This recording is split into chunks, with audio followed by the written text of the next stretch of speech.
समझ नहीं आ रहा अपने सैलरी इंक्रीमेंट का क्या करूं। बेटा इतना क्या सोच रहा है? अपने म्यूचुअल फंड्स के एसआईपी का टॉप अप करा ले। This is the right time. क्या? समझ में नहीं आया। बेटा इतना क्या सोच रहा है? अपने म्यूचुअल फंड्स का एसआईपी टॉपअप करा ले। This is the right time. अब समझा।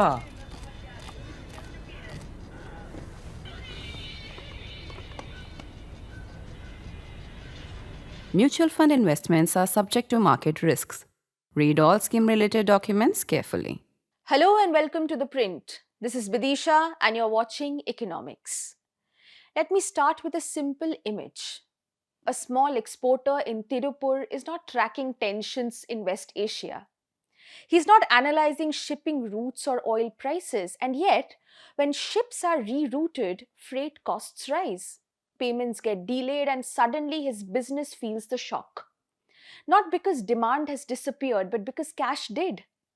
And that, in many ways, is the story of India's MSMEs, the micro, small, and medium enterprises. They contribute nearly 30% of India's GDP and about 45% to our exports. They are deeply embedded in global value chains, from textiles to leather to food processing. So when the global disruptions hit, MSMEs are not on the margins. They are right at the center of how shocks play out in the real economy. Now, here's the paradox. We often describe MSMEs as resilient, and in some sense, they are. Orders may continue, demand may hold.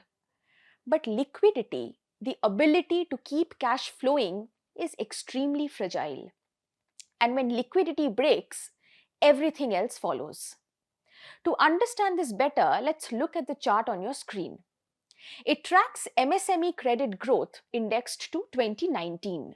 Now, in a structurally strong system, you would expect credit growth to follow a relatively smooth and stable trajectory, reflecting steady access to finance. But that's not what the data shows. Instead, we see a stop-start pattern. Periods of stagnation followed by sharp spikes, and importantly, those spikes tend to coincide with policy interventions. This reflects what in economics we would recognize as pro-cyclical tendencies in credit, where credit expands after support is introduced but contracts during stress, exactly when firms need it the most. We saw this very clearly during COVID. Liquidity didn't just tighten, it disappeared, even for otherwise viable firms, as supply chains broke down and payments were delayed. And recovery did not happen on its own. It required large-scale interventions, it required credit guarantees, liquidity support, and regulatory easing. Now, here's the key insight. This pattern is repeating itself, which tells us something important. India's MSMEs are not becoming structurally stronger. They are being repeatedly stabilized. And mind you, stabilization is not the same as strength. Now, the question is then, what is the real problem? At the first glance, it may seem like the issue is credit.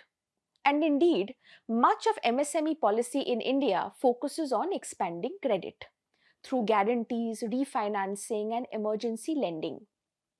These are important tools, but they are also reactive. They are designed to respond after a crisis has already begun. The deeper issue lies in liquidity. In economics, we make a distinction between solvency and liquidity. A firm can be perfectly viable in the long run, profitable, competitive, and still fail in the short run because it runs out of cash. That is exactly the situation many MSMEs face. They face delayed payments, uncertain GST refunds, rising input costs, fragmented financing systems. Together, these create persistent uncertainty in cash flows. And when a shock hits, that uncertainty quickly turns into financial distress. So the issue is not just access to credit, it is the predictability of cash flows. And this is where the policy conversation needs to shift.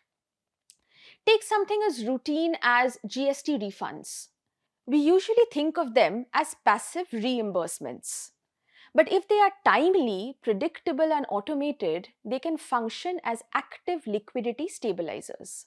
In macroeconomic terms, this is about building automatic stabilizers into the system, mechanisms that reduce stress before it escalates into a crisis.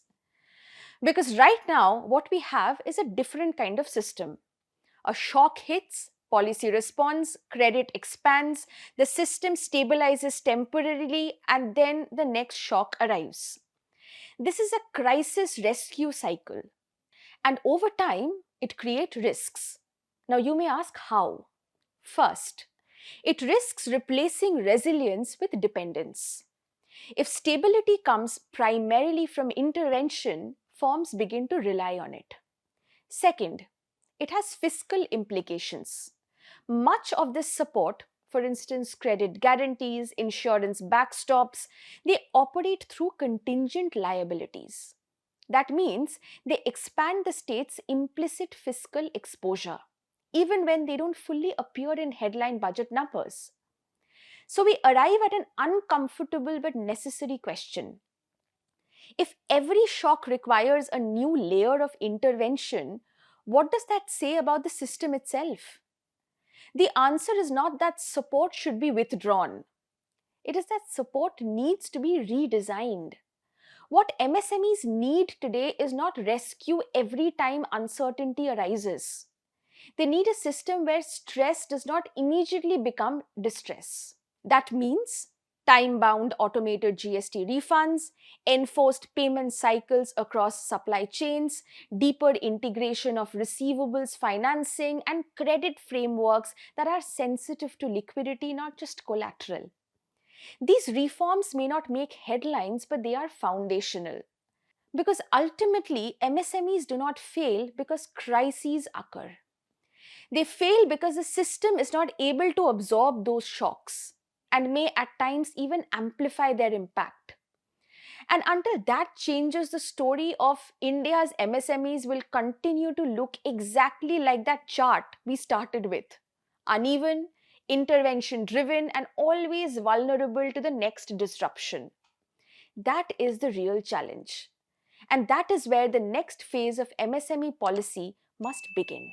Thank you for watching.